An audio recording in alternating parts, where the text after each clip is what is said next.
quelles sont vos considérations sur la particularité de cette relation? Eh bien, il y a en effet une particularité. Il ne s'agit pas d'une amitié formelle, mais il s'agit d'une amitié réelle, bâtie dans des circonstances, comme toujours, délicates. Comment voyez-vous le développement de la Chine? Un développement absolument fantastique. On peut dire que cela ne s'est pas vu, jamais vu dans l'histoire de l'humanité.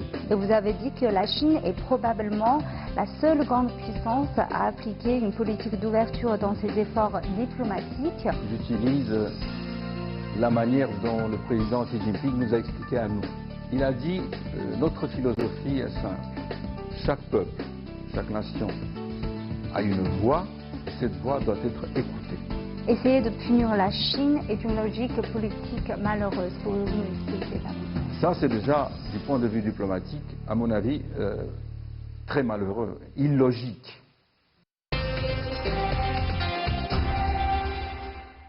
Bonjour à Monsieur l'ancien Premier ministre, bienvenue dans notre... Bonjour, et bonjour à tous les auditeurs de votre télévision qui nous regardent en ce moment.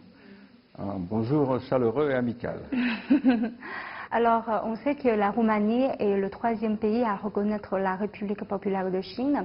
Et cette année, les deux pays fêtent le 70e anniversaire de l'établissement de leurs relations diplomatiques. Alors, quelles sont vos considérations sur la particularité de cette relation? Eh bien, il y a en effet une particularité qui différencie nos relations par rapport à d'autres. Dans le passé, il y a eu un moment très important, dans les années 60, lorsque les dirigeants chinois avaient décidé de poursuivre, de continuer un modèle de développement socialiste à caractéristiques propres, c'est-à-dire un développement qui se fait selon les vœux, les nécessités de son peuple, des Chinois.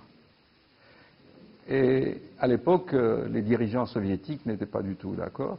Il y a eu un conflit idéologique assez dur. Et il y a eu un pays, la Roumanie, le seul d'ailleurs, qui a décidé de s'allier avec la Chine et de poursuivre cette même idée, ce même modèle. Donc nous avons en effet une très longue et très solide relation. Il ne s'agit pas d'une amitié formelle, mais il s'agit d'une amitié réelle, bâtie dans des circonstances, comme toujours, délicates.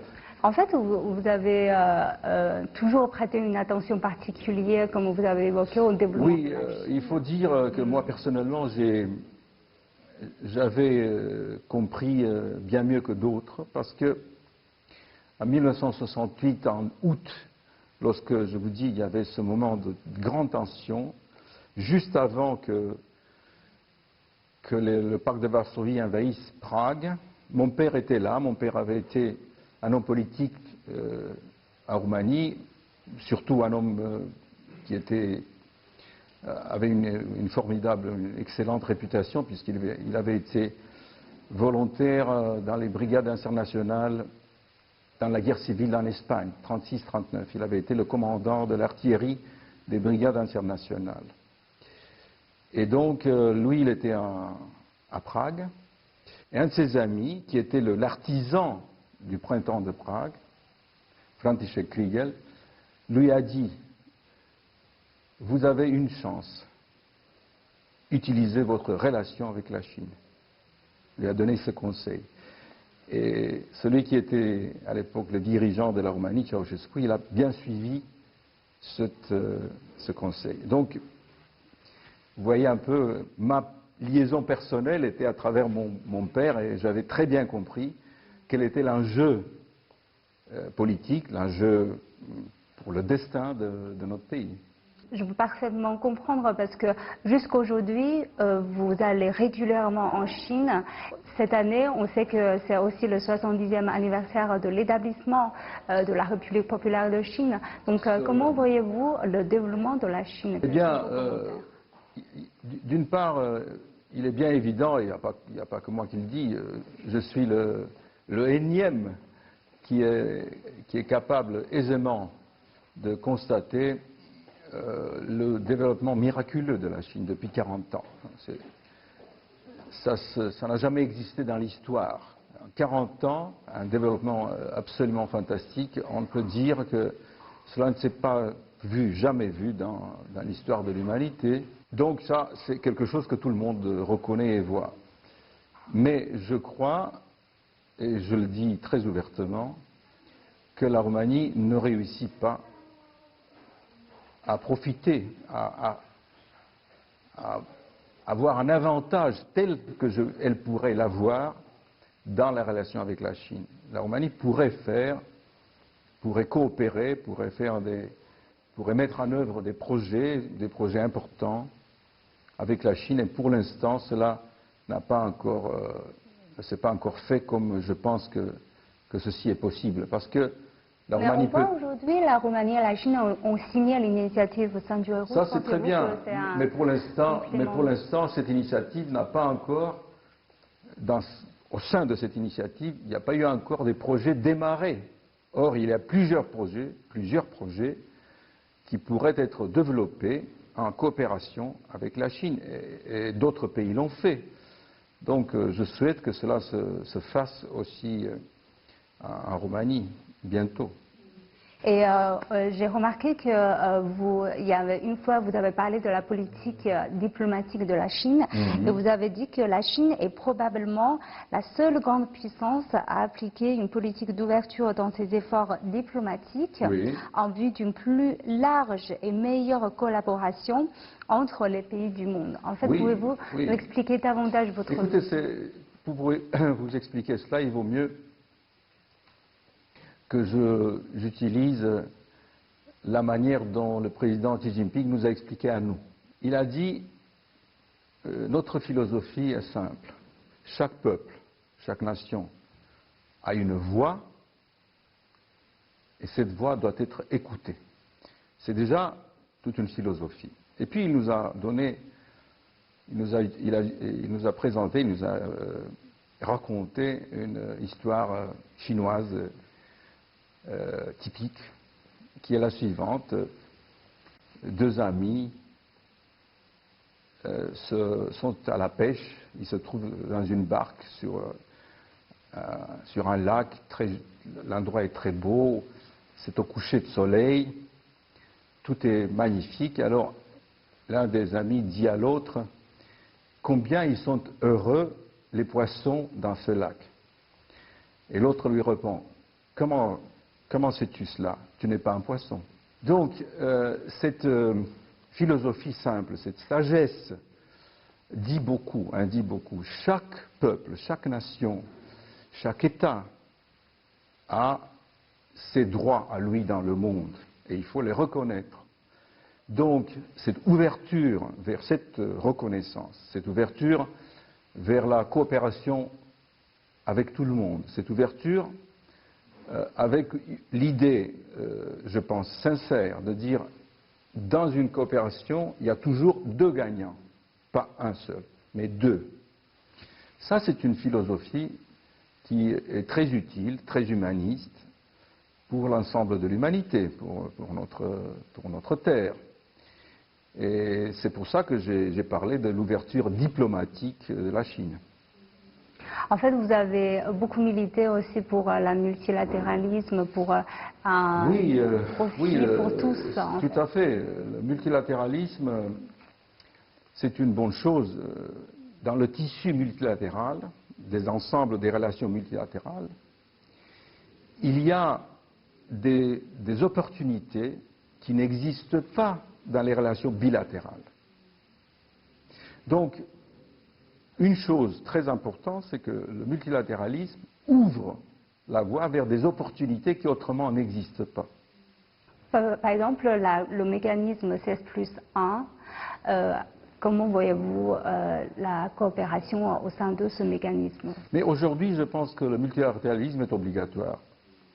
Malheureusement, il y a aujourd'hui des dirigeants dans le monde, des dirigeants très importants, qui ne sont pas en faveur du multilatéralisme. Mais il y a des problèmes graves qui concerne l'ensemble de la Terre, l'ensemble de l'humanité, le changement climatique. C'est un thème d'une extrême importance et aussi d'une extrême gravité. On ne peut pas aucunement avancer une attitude pour combattre le réchauffement de la Terre, de l'atmosphère, à titre individuel. Ce n'est pas possible, ce n'est pas efficace. Un deuxième thème, c'est la migration. La migration est un phénomène qui ne peut qu'augmenter. Ceci est vrai parce qu'il y a une énorme partie des jeunes dans le monde qui n'ont pas devant eux des chances réelles de bâtir une vie propre, un destin. Il y a aussi la menace évidente de la croissance du niveau de mer. Donc il y a des terres qui seront inondées. Donc il y a encore des millions et des millions de gens qui doivent obligatoirement partir. Où? Ce problème de migration au niveau global est aussi un autre problème qui n'a pas de sens au niveau individuel, au niveau bilatéral. Puis, si l'on veut conserver une dynamique positive de l'économie globale, par exemple, selon les économistes, l'économie mondiale pourrait augmenter constamment vers un 3% à l'année. Mais ceci n'est pas possible si le commerce n'est pas vraiment ouvert.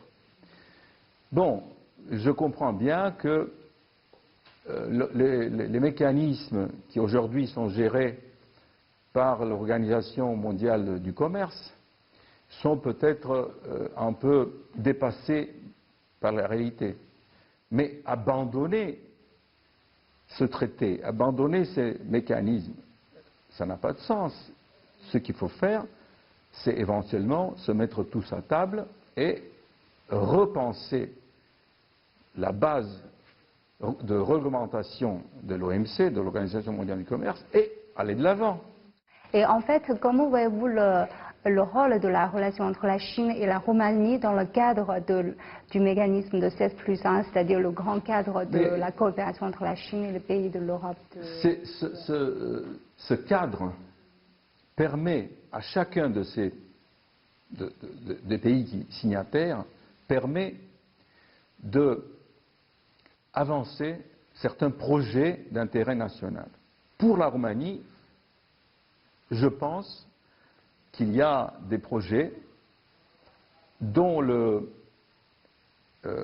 l'aboutissement ne pourrait être que ce qu'on appelle win-win, c'est-à-dire un résultat qui est gagnant pour les deux parties. Je vous donne des exemples comme ça, c'est-à-dire nous sommes en attente de réaliser les unités 3 et 4 d'une centrale nucléaire électrique. La Chine a déjà dit qu'elle était capable d'assumer, avec la Roumanie bien sûr, ce projet. C'est un projet qui est très important. Un autre projet, à mon avis, qui pourrait être très bien utilisé dans les relations entre la Roumanie et la Chine serait l'élargissement, la modernisation du port de Constanța, qui est un port très important, et la réalisation dans ce port d'une plateforme informatique et d'énergie. C'est une chose qui pourrait se faire par un projet dont la Chine serait, dans le cadre de 16+1, plus 1, être réalisé. Et puis il y en a d'autres.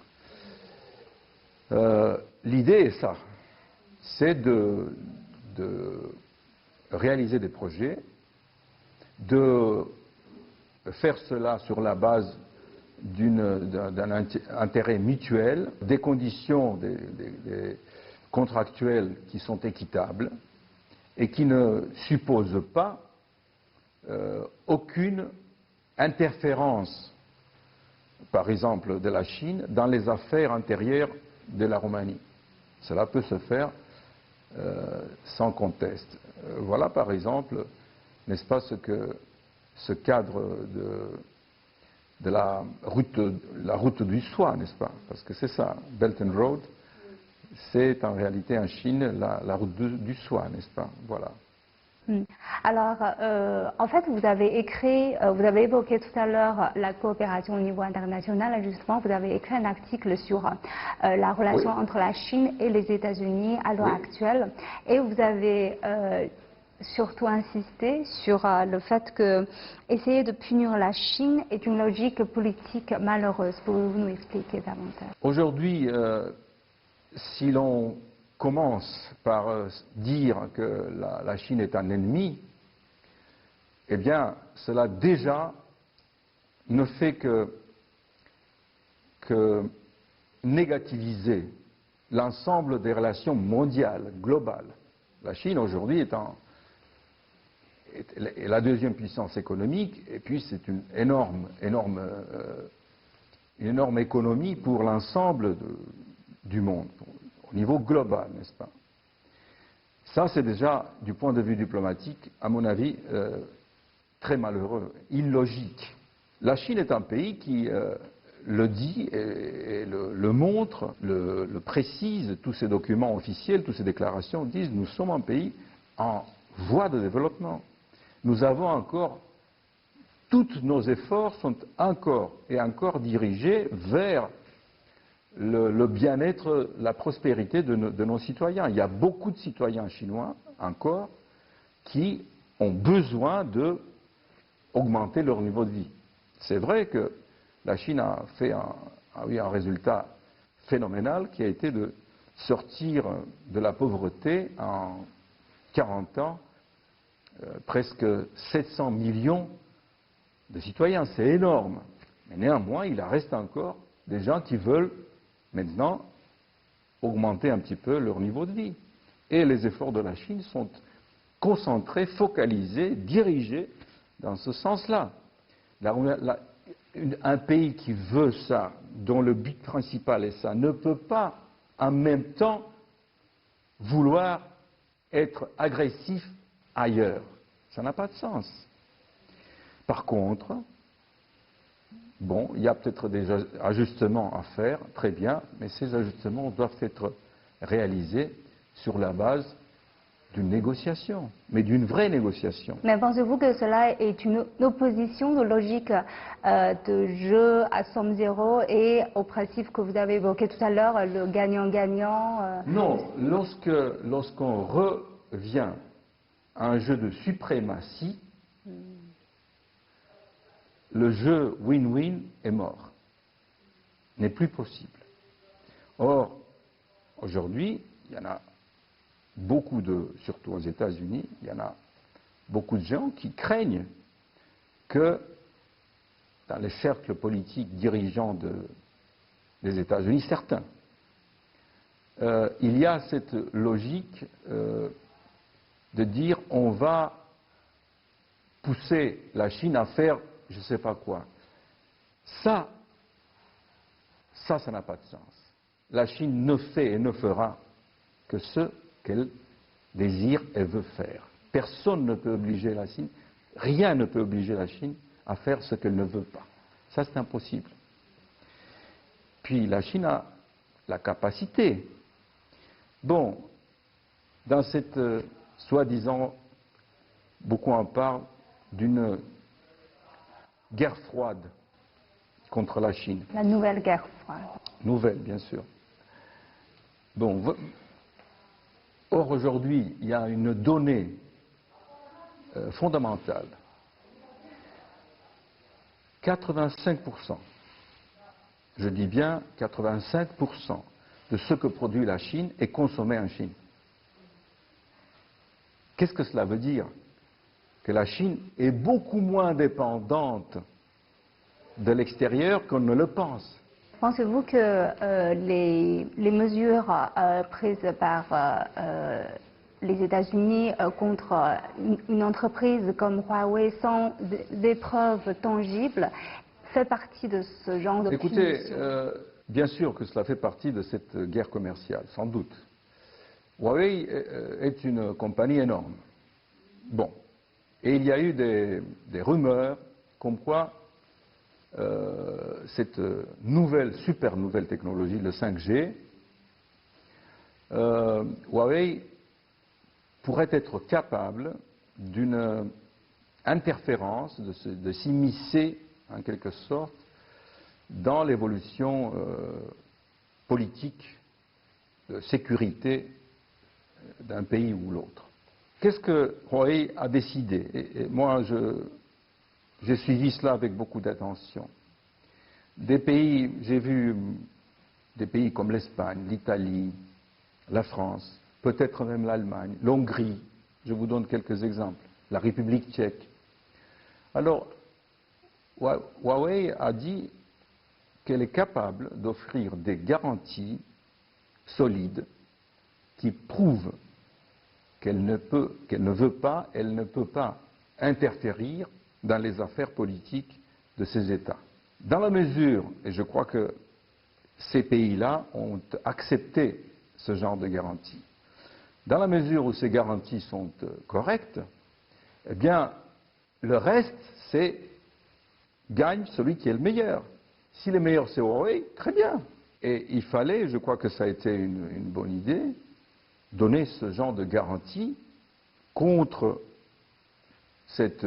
peut-être ce doute quant à la capacité de Huawei d'interférer, de s'immiscer en quelque sorte dans l'évolution politique d'un pays. Donc, il y a toujours, quand on veut, quand on pense profondément, quand on fait une analyse étendue et en profondeur, on peut trouver des solutions. Pourquoi c'est une affaire qui est, en fait, les États-Unis n'ont pas encore, n'ont toujours pas eu de preuves tangibles? Peu importe, dans la mesure où il y a une compétition dans laquelle il s'agit non pas de promouvoir le meilleur, mais de barrer la route au meilleur et favoriser d'autres compagnies, évidemment, on peut parler des choses. Mais dès qu'on a parlé de ça, bon, très bien, il fallait trouver une solution. Est-ce que la sécurité d'un pays est importante? Évidemment. Est-ce qu'il est absolument nécessaire qu'une compagnie comme Huawei ou d'autres ne puisse pas intervenir dans l'évolution politique d'un pays? Évidemment. Et donc, à partir de là, on trouve des solutions. Alors, en ce qui concerne la Roumanie, justement, en fait, le président roumain et le président des États-Unis ont récemment publié une déclaration dans laquelle ils affirment vouloir éviter les risques pour la sécurité qui accompagnent les investissements chinois dans les réseaux de télécommunications de 5G. Donc, oui, ça fait, comme pensez-vous? Écoutez, où sont les solutions? Il faut comprendre ici la clé de cette déclaration. Entre la Roumanie et les États-Unis, depuis déjà 20 ans, plus de 20 ans, il y a un accord de partenariat stratégique. Pour la Roumanie en tant que pays, pour sa sécurité, les États-Unis jouent un rôle fondamental. Et quand on a établi ce partenariat stratégique, et je vous rappelle que donc il a été établi en 1998, et en 2000, lorsque j'étais ministre des Affaires étrangères, moi-même, j'ai signé le partenariat stratégique consolidé avec les États-Unis. Donc, il faut comprendre que ça, c'est très important pour la Roumanie, fondamental.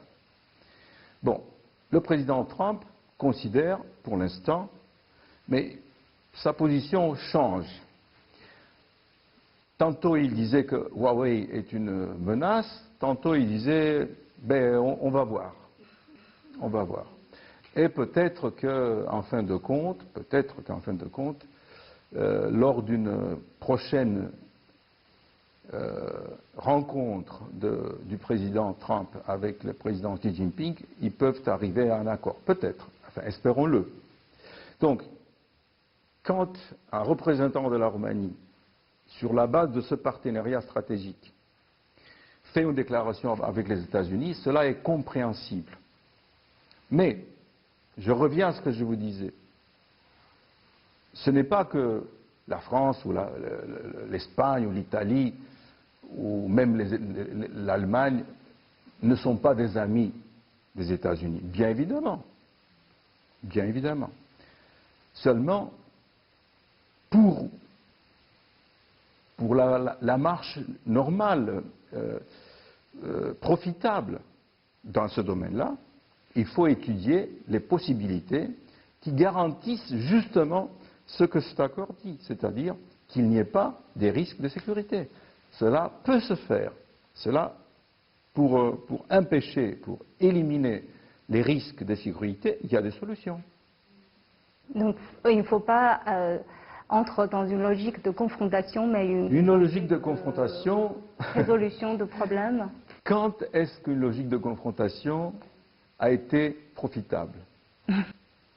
Je n'arrive pas à me rappeler. Alors, en fait, vous avez évoqué tout à l'heure qu'il y a encore beaucoup de champs à exploiter entre la Chine et la Roumanie. Pouvez-vous nous donner un peu votre considération sur les perspectives de la relation entre... Mais écoutez, les perspectives dépendent de ce que le gouvernement roumain est capable d'avancer dans ses relations avec le gouvernement chinois. Parce qu'il s'agit de voir comment bâtir, comment construire ensemble des projets avec la Chine en partenaire. Voilà, donc cela dépend de la bonne volonté des deux gouvernements, et notamment du gouvernement roumain. Moi, j'espère que je pense que c'est le moment de commencer au moins avec un projet. Quels sont les domaines prioritaires? Je viens de vous dire, énergie, installation portuaire, moi je dirais même d'autres, un train de grande vitesse. Est-ce que vous savez que 80% des trains de grande vitesse dans le monde sont produits par la Chine? Bon, donc, voilà quelques exemples. On a évoqué tout à l'heure, au début de notre émission, il y a beaucoup d'échanges culturels et des échanges entre les peuples, entre les deux pays. Et beaucoup, mais pas assez. Oui. Quels sont les points que vous pensez qu'on peut encore faire davantage? Écoutez, moi, si j'étais Premier ministre maintenant, je ferais, par ordre du gouvernement, en somme, que la compagnie nationale de transport aérien Tarom fasse chaque jour des vols à Beijing et à Shanghai. Pensez-vous que les deux pays, en fait les deux peuples, ils ont vraiment une amitié profonde, comme vous avez dit? Si, absolument. Mais il faut, toute amitié, il faut la nourrir. Oui, mais est-ce qu'il faut... La nourrir. De ce côté-là, le cadre d'un accord culturel et scientifique, surtout scientifique, entre la Roumanie et la Chine est plutôt pauvre. On devrait beaucoup élargir ce cadre d'un accord culturel et surtout scientifique avec la Chine. Je vous remercie, Monsieur l'ancien Premier ministre. Avec plaisir. Avec plaisir. Encore une fois, je salue les auditeurs chinois qui nous regardent. Merci, je vous remercie d'avoir accepté notre invitation.